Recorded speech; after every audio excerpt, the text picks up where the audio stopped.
Good evening, Travis, and the rest of you goons and mutants out there who are following this stuff for whatever reason. I love it. We're in the dark because we're observing some things. The good news is that your amp is up and running.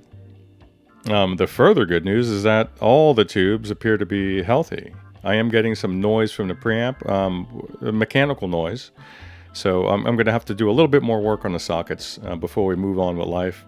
And I could say, hey, she's good to go.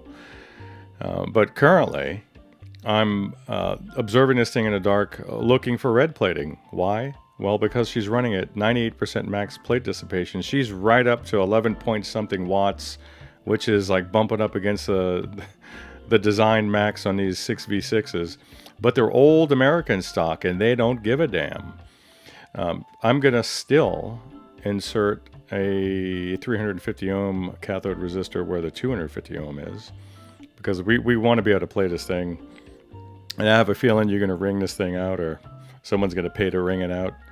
So let's just bring it down into a sensible range for everyday use.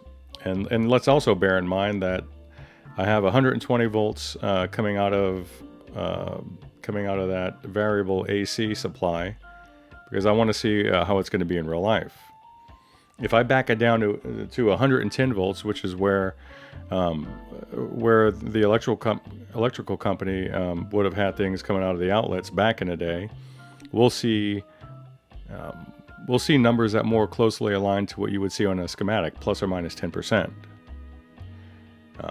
But let's get real. No one's walking around with that kind of gear right now, and the guys who are playing this thing are going to be just plugging it in wherever they can. So we're going to set this thing up for 120, and then it'll be happy regardless of what comes out of the wall.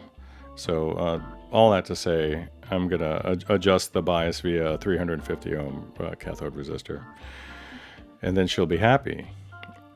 You'll notice the lovely blue glow there. That's fluorescence, glass fluorescence. Those are the happy electrons that are in an excited state, bouncing off the inside of the glass envelope.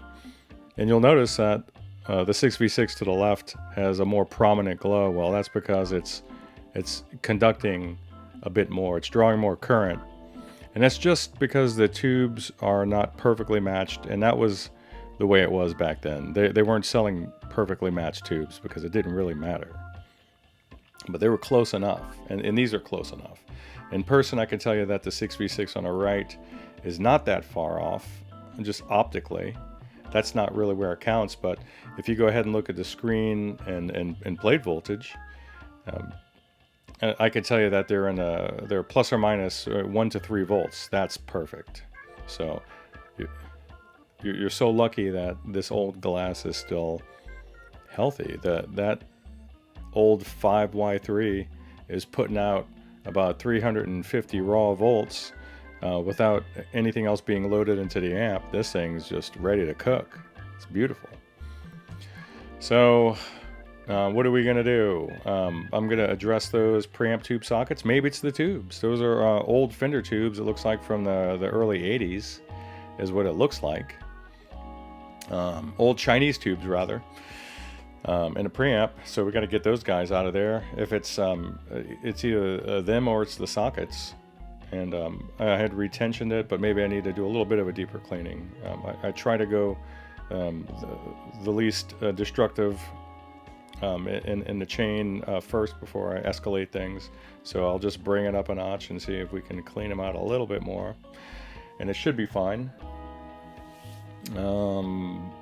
But everything else is just beautiful. Kind of romantic sitting here in front of the warm glow of the tubes. Who needs a Christmas tree? All right. Anyway, let's get this wrapped up. So I will give you a better update sometime tomorrow, Travis, and the rest of you guys have a great evening out there.